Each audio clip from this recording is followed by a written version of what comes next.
You can live your life, no matter who you are, no matter what you think you are. You can experience your life and your body and your mind from a state of permanent happiness and contentment and peace. It is there for you.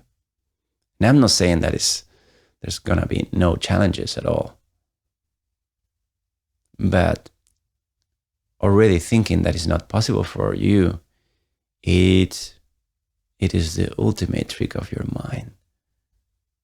That you see you're limited, you're in a body, you have nothing special, your mind is full of stuff. You should go through all these difficult processes and do all these things, and you're never going to have the time to do that because you have to take care of your life and so on. So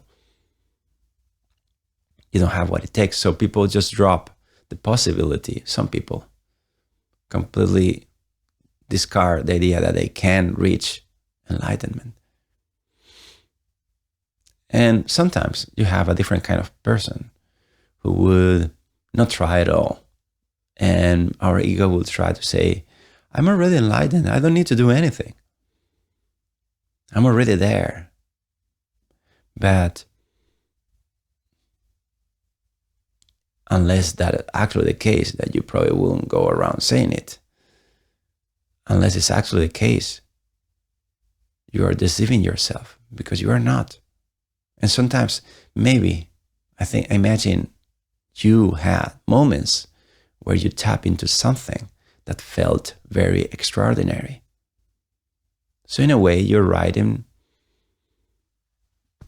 putting a medal in there and saying, I did that, I was there, I lived there. Yeah, but another completely different thing is to say that you are living from there. So even for many people who had awakened, there's only one question, is that if you honestly are living from there all the time, and forgive yourself, it's not the case. That doesn't make you anything less. That just makes you like anyone else, like any other teacher, like any other enlightened being before they were trapped exactly as you. So you have the potential to get there, and yet you need to make choices. You need to understand. You need to decide what is the most important thing for you. And the ultimate trick of your ego is to convince you that it's not possible for you to live in a state of contentment and peace all the time. And you see it's very powerful doing that. There are wars in the world. You get ill and people you love, they're going to die because all this. And yes, people say that we are spirits, but do you feel yourself as a spirit? Do you feel yourself transcending your body and your mind? No, that's not your experience. So you're stuck in here, and as long as you're stuck in here in a body and a mind, you're going to be suffering. It's a very convincing logic, and it feels very real as it can. But it's not reality. That experience can only be lived if your mind is constantly moving, creating the illusion. The way you get out of the simulation, the way you get enlightened, is actually by clearly, very clearly seeing not only your body and your emotions, but also your mind. And when you stop feeding the thinking in your mind and just relax and open, and you can clearly see your mind happening, but you're not even interested in the stories it's telling you, then it loses energy. And more you rest in a state of presence beyond your mind. So the thought, am I or I'm not enlightened, is just not even relevant. There's nothing like enlightenment actually popping up in your mind. It's just natural state of enjoyment, like a baby some way, in the sense that it's clean. And it is not so much following on time and space.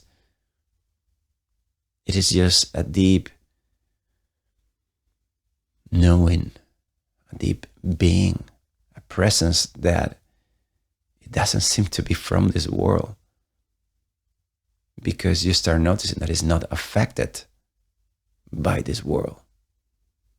So it's a matter of how much you can rest in that state of pure presence, pure aliveness, your life, your sense of being alive right here, right now. That's what we're discussing here.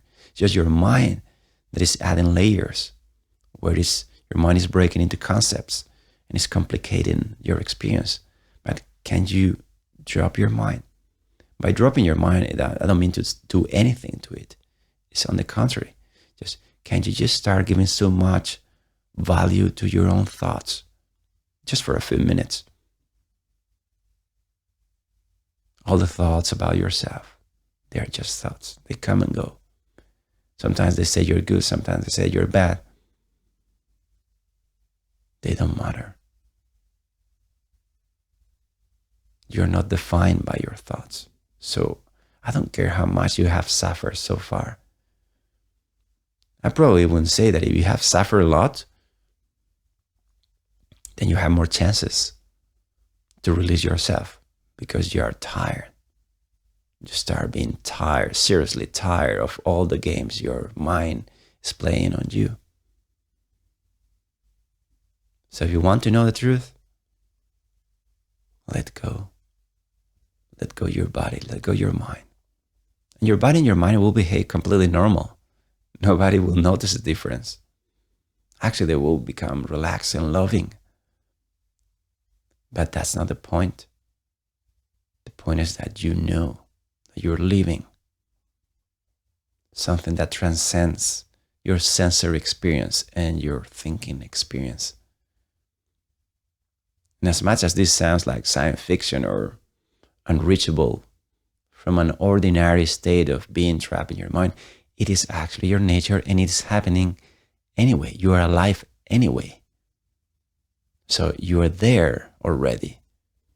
It's just that the permanent and insistent activity of your mind is blurring, it's confusing, is dispersing your aliveness, your knowing, into little ideas. And that's the way the mind plays its tricks, its illusions. And the ultimate illusion is suffering.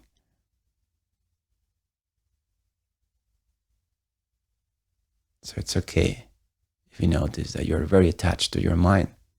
Even when you had your success as a spiritual seeker, and you free yourself probably more than many people you know.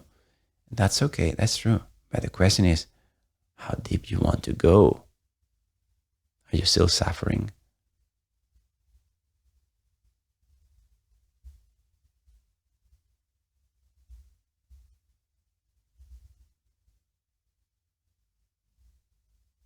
Be honest. There's still some fear, some sadness. Let me tell you, it's okay. Don't let that trap you. That's not you. And you may say, I don't understand. And I still will say the same thing. Don't worry. Just find a way of letting go of your mind. And for that, literally everyone before you, anyone in your life, from teachers and enlightened masters you may have read in books, they are suggesting you games, ways of relaxing your mind. And I'm saying, do them. Unless you're permanently enjoying happiness, give it a try to what other people say. And I'm not saying anything special in this video on purpose. But all of these games, some way, will help your attention to be collected back into its source. As folding back from all your attention being dispersed all around because of thinking. Thinking is how your misery stays alive. And it's not that I wanted to try to stop thinking. That doesn't make sense. That's another thought.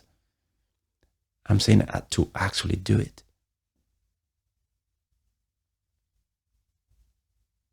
And doing it is the last thought.